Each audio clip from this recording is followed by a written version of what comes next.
주시옵소서. 감사함이 예수님의 이름으로 기도합니다. 아멘. 마태복음 1장 첫 장을 열어보면 우리가 잘 알듯이 예수님의 조상의 계보들이 나옵니다. 계보가 나옵니다. 흔히 우리가 족보라고 합니다. 그 족보에 보면 대부분 남자들이 나옵니다. 또 많은 왕들이 나옵니다.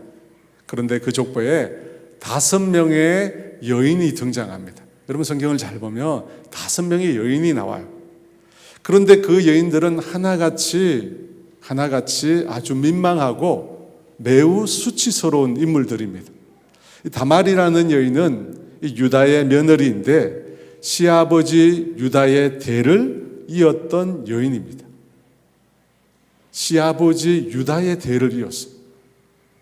라합이라는 여인은 가나안 땅 여리고에서 기생으로 살았던 여인이었습니다. 룻이라는 여인은 이방 땅 모압 땅의 여인이었습니다.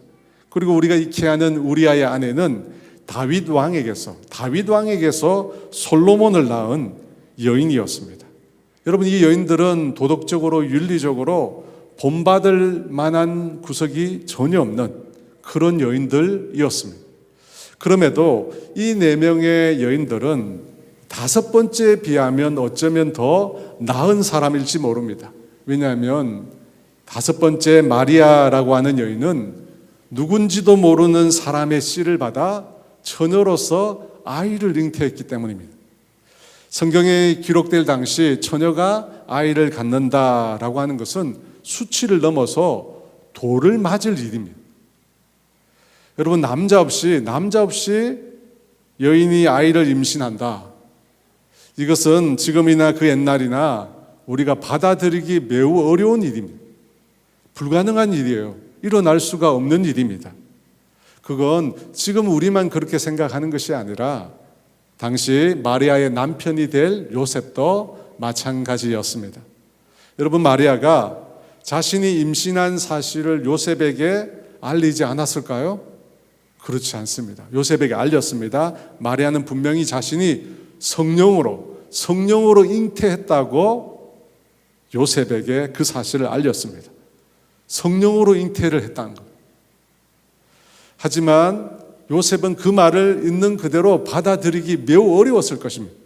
왜냐하면 그러한 일은 세상에서 전혀 일어난 일이 없었기 때문입니다. 비록 요셉이 마리아를 무척 사랑했고 그래서 결혼까지 약속한 관계였지만 마리아의 뱃속에 있는 아이가 도대체 누군가의 씨일까라고 하는 생각을 요셉은 떨쳐버릴 수가 없었습니다. 그래서 결국 마리아와 파혼을 하기로 결정을 합니다.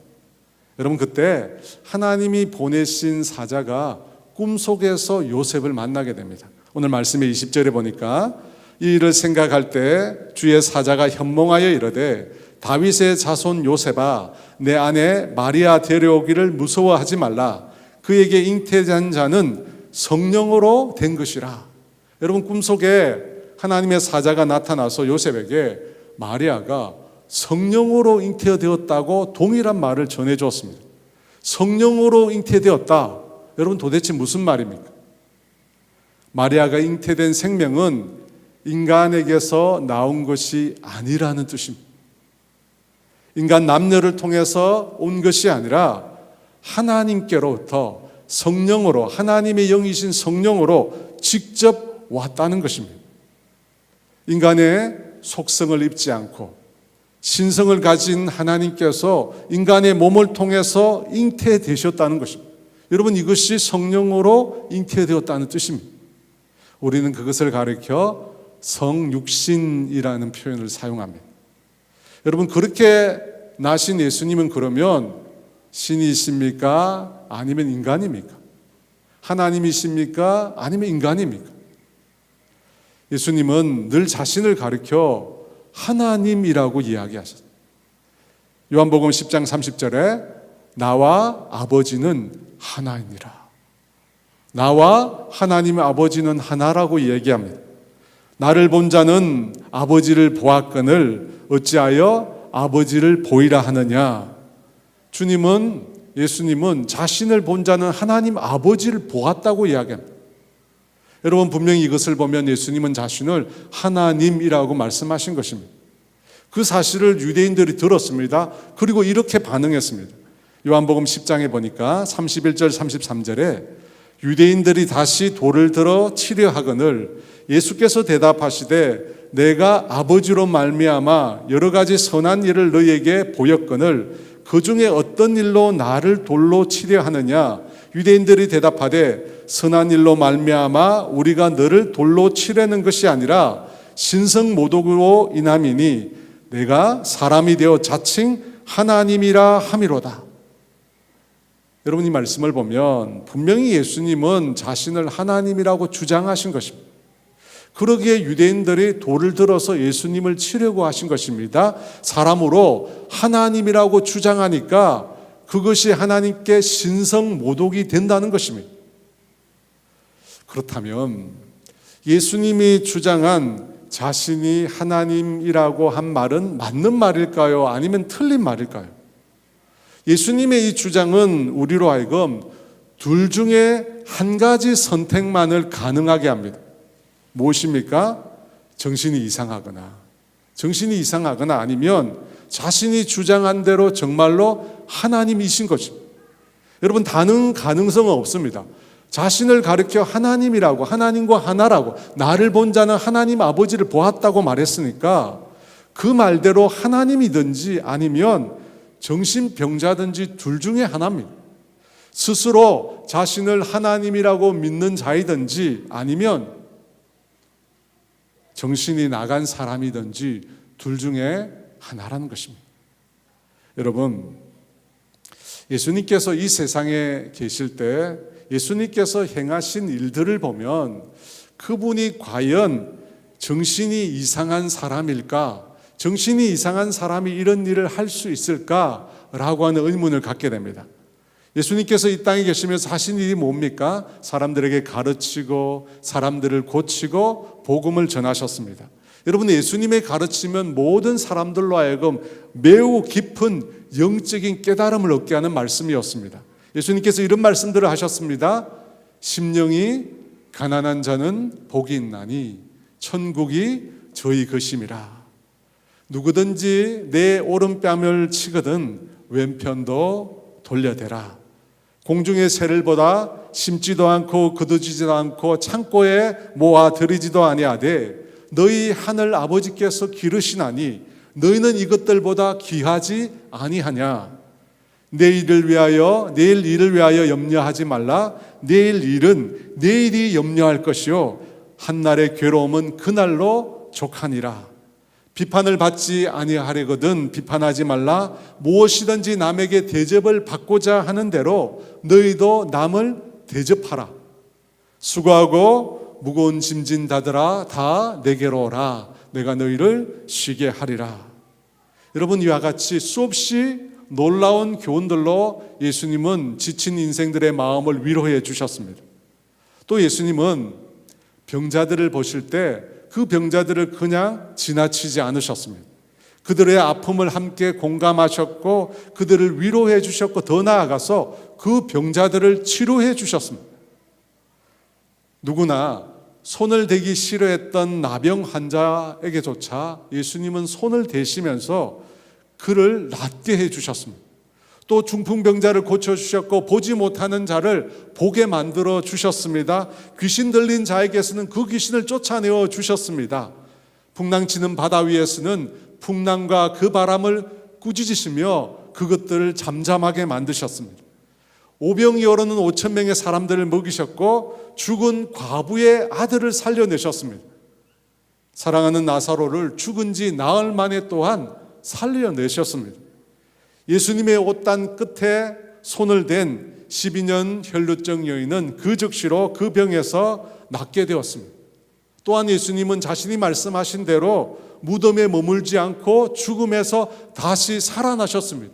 예수님께서 살아나신 장면을, 살아나신 예수님을 무려 500명이 넘는 사람들이 직접 목격했습니다. 그리고 그 제자들이 보는 눈앞에서 예수님께서 하늘로 승천하셨습니다. 여러분, 이 모든 기록들이 거짓이 아니라면, 참이라면 예수님은 정말로 아주 특별한 분이십니다. 결코 정신 이상자거나 미치광이로 우리가 몰아갈 수 없는 분이십니다. 그분은 인간의 몸을 입으시고 우리가 살고 있는 이 세상에 오신 하나님이심에 분명합니다. 여러분, 예수님은 인간의 속성을 입지 않으시고 성령으로 나신 하나님이십니다. 인간의 몸을 입고 인간 세상에 오신 바로 하나님이십니다. 그렇다면 왜 하나님께서는 그렇게 우리와 같은 인간의 몸을 입으시고 인간 세상에 오신 것일까요? 그것도 가장 연약하고 가장 무능한 아기로 우리 가운데 오신 것일까요? 이사야 9장 7절은 예수님의 탄생을 이렇게 묘사합니다. 이는 한 아기가 우리에게 낳고 한 아들을 우리에게 주신 바 되었는데 그의 어깨에는 정사를 메었고 그의 이름은 기묘자라 모사라 전능하신 하나님이라 영존하시는 아버지라 평강의 왕이라 할 것임이라. 우리에게 한 아기가 낳는데 그분을 가득혀 전능하신 하나님이라고 이야기합니다. 여러분, 전능하신 하나님이라는 표현과 한 아기, 이 두 사이에는 간격이 너무 큽니다. 전능하신 하나님, 여러분, 전능하신 하나님은 시간이 존재하기 이전부터 계셨던 분입니다. 영원이라는 시간 속에 홀로 스스로 자존하신 분이십니다. 그분은 유일무이하게 무에서 유를 창조하신 분이십니다. 말씀만으로 온 세상을 존재하게 만드신 분이십니다. 단 하나도 모르는 것이 없고 단 하나도 못할 것이 아무것도 없으신 분이십니다. 그분은 존재하지 않는 것이 한 것도 없는 무서워 부재하신 하나님이십니다. 여러분, 그분이 전능하신 하나님입니다. 그런데 여러분, 한 아기는 아무것도 할 수 없는 존재입니다. 오늘 유아 세례를 통해서 여러분 보셨잖아요. 우리 하임이랑 도경이랑 우리 예주를 봤잖아요. 여러분, 그 아이들은 할 수 있는 게 아무것도 없습니다. 그저 말뚱말뚱 그 부모님을 보는 존재입니다. 꼼지락 하는 것밖에 할 수 없어요. 부모가 모든 것을 다 해줘야 돼요. 먹여주고 입혀주고 재워주고 치워주고 부모가 다 해줘야 돼요. 근데 여러분, 전능하신 창조주 하나님이 다른 존재도 아닌 한 아기가 되셨다고 합니다. 여러분, 이 일만큼 정말 기상천외한 일이 어디 있습니까? 전능하신 창조주 하나님이 한 아기가 되셨다고 합니다. 온 세상 만물을 다 지으신, 모든 우주 가운데 유일하게 홀로 계신 그 하나님이 우리 가운데 한 아기가 되셨다고 합니다. 여러분, 이것보다 더 이상한 일이 어디 있습니까? 여러분, 이것보다 더 신비한 일이 어디 있습니까? 여러분, 이것보다 더 놀라운 사실이 어디 있습니까? 하나님이 한 아기가 되셨다라고 하는 이 사실은 온 우주 만물, 전 은하계에서 가장 이상하고 놀랍고 신비로운 일인 것입니다. 여러분, 만약 우리가 이 진리를 정말로 올바로 깨달을 수만 있다면, 하나님이 가장 무력하고 연약한 한 아기가 되셨다는 이 놀라운 진리를 우리가 깨닫게만 된다면 성경에 나오는 모든 일들을 우리가 다 믿을 수 있습니다. 예수님이 기적을 행하거나 무리를 걷거나 죽은 자를 살리거나 인간의 죗값을 지불하셨다거나 하는 모든 진리를 사실은 우리가 다 믿을 수 있어요. 전능하신 하나님이, 온 우주 가운데 홀로 계신 그 창조주 하나님이 우리 눈에 보이는 아주 작고 연약한 아기가 될 수 있다면 무슨 일이 불가능하겠습니까? 모든 일이 다 가능한 것입니다. 그렇다면 도대체 왜 그 하나님이 인간이 되신 것일까요? 왜 한 아기가 되신 것일까요? 여러분, 하나님은 무한히 거룩하신 분이십니다. 그분에게는 조금의 흠도 티도 없습니다. 그런데 우리 인간은 그 하나님에 비해 우리 인간은 죄로 말미암아 돌이킬 수 없을 정도로 부패해 있기 때문입니다. 우리는 우리 자신의 힘으로 결단코 거룩해질 수도 없고 하나님께 가까이 나아갈 수도 없습니다. 여러분, 바로 그 이유 때문에 하나님께서 친히 인간이 되신 것입니다. 우리 대신 형벌을 받으시기 위해서입니다. 우리 대신 심판을 받기 위해서입니다. 우리와 함께 하시기 위해서, 우리와의 관계를 회복시키기 위해서 하나님이 인간이 되어 주신 것입니다. 요한복음 1장 29절은 이런 말씀을 하십니다. 이튿날 요한이 예수께서 자기에게 나오심을 보고 이르되 보라, 세상 죄를 지고 가는 하나님의 어린 양이로다. 요한은 예수님을 어린 양에다 비유를 했습니다. 여러분, 어린 양은 아기와 똑같습니다. 우리가 양을 잡을 때는 다른 짐승들처럼 정수리를 찌르거나 목을 자르지 않는다고 합니다. 여러분, 양을 잡을 때는 단지 배를 가르고 그 배를 통해서 손을 넣어서 양의 숨통을 끊어 놓는다고 합니다. 그런데 그 무지막지한 사람의 손이 그 배를 통해서 숨통을 끊어 놓으려고 그 숨통을 틀어지는데도 양은 신음소리 한마디 내지 않는다고 합니다. 여러분, 이 양이 바로 전능하신 하나님이십니다. 우리 가운데 우리를 대신해서 죽기 위해서 오신 한 악입니다. 우리의 죄악을 대신하기 위해서 바로 하나님은 그렇게 연약한 존재로, 그렇게 작은 존재로 우리 가운데 오신 것입니다. 우리를 위하여 대신 죽으시기 위해서입니다. 왜 그렇습니까? 마태복음 1장 21절은 이렇게 말합니다. 아들을 낳으리니 이름을 예수라 하라. 이는 그가 자기 백성을 그들의 죄에서 구원할 자이심이니라 하니라. 하나님께서 그와 같이 인생이 되신 이유를 말합니다. 우리를 구원하기 위해서라고 합니다. 죄와 죽음으로부터 우리 인생을 건져내시기 위해서 그 전능하신 하나님이 너무나 작고 연약한 우리 인간이 되셨다는 것입니다. 사랑하는 여러분, 하나님을 떠나 죄 가운데 살고 있는 우리 인생들에게는 심판과 영원한 멸망밖에 없습니다. 심판과 영원한 멸망밖에 우리에게 주어진 것이 없습니다. 그런데 그 인생을 구원해서 다시 하나님과 함께 하시기 위해서, 다시 하나님과 관계를 회복시키기 위해서 바로 그 하나님이 성육신 하신 것입니다. 오늘 그 사건을 기념하는 것이 바로 성탄절입니다. 하나님이 가장 연약한 우리 인간이 되신 바로 그날입니다.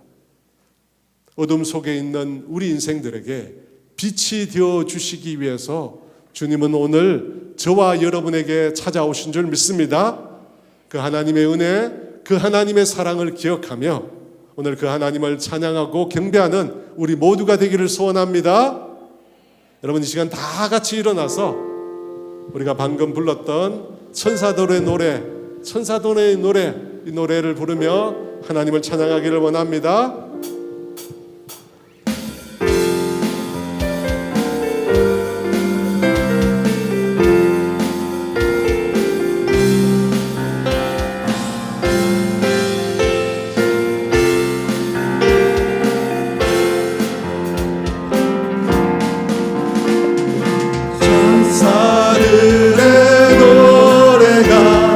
하늘에서 들리는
찬송 부르자.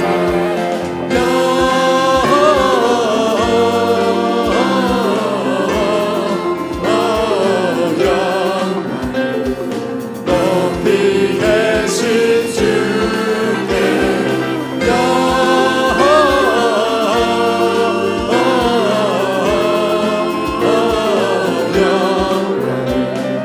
높이 계신 주님께.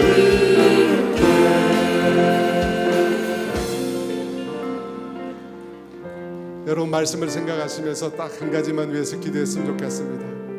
하나님, 내 생각으로 내 이성으로 그 전지전능하신 하나님이 아주 작고 작은 아기가 되었다는 이 사실을 내 이성으로 내 생각으로는 받아들일 수 없습니다. 주님, 내가 그 사실을 알고 믿을 수 있는 유일한 길은 그 하나님이 오늘 나에게 찾아오시는 것입니다.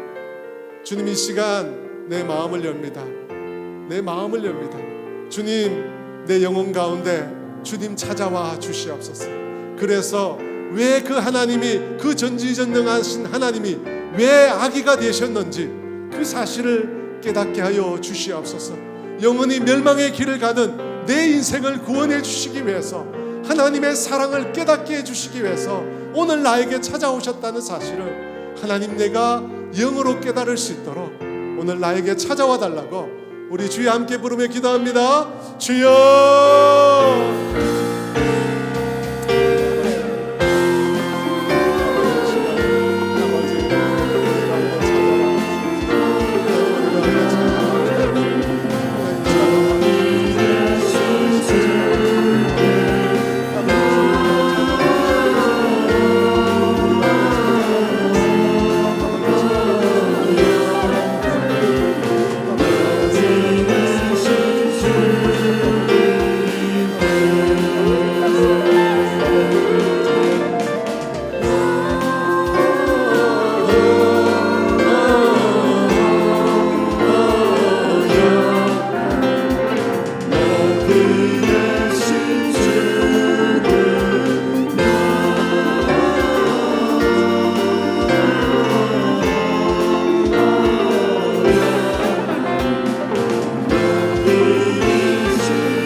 하나님 아버지, 온통 어둠밖에 없습니다. 온통 고통과 슬픔과 눈물과 죽음밖에 없는 우리 인생들에게 주님 빛으로 임하여 주셔서 감사합니다. 우리를 버리지 않으시고 우리를 포기하지 않으시고 영원한 멸망 가운데 던져 넣으시지 않고 주님 우리 가운데 친히 찾아와 주셔서 감사합니다. 영원히 멸망받을 수 없는 우리의 죄악을 대신 져 주셔서 감사합니다.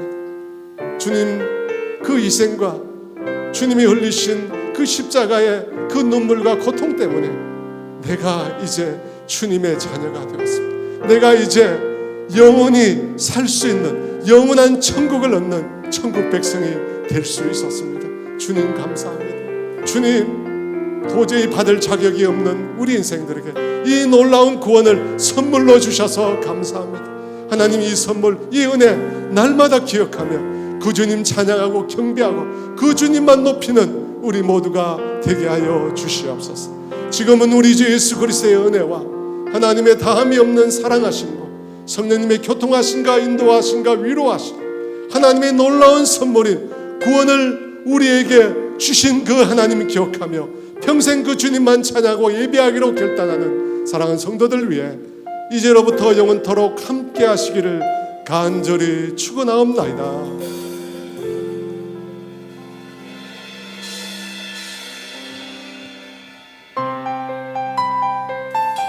이 시간 서 계신 자리에서 한 번 더 우리에게 오신 주님을 기뻐 찬양하기를 소망합니다. 기쁘다 구주 오셨네, 기쁘다 구주 오셨네, 만 백성 맞아라.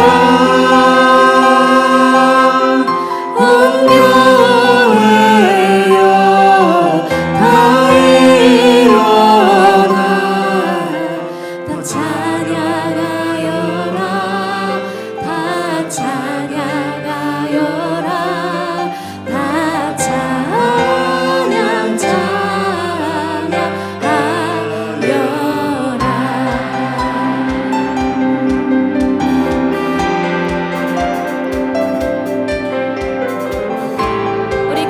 기쁜 소식을 다 함께 노래합니다.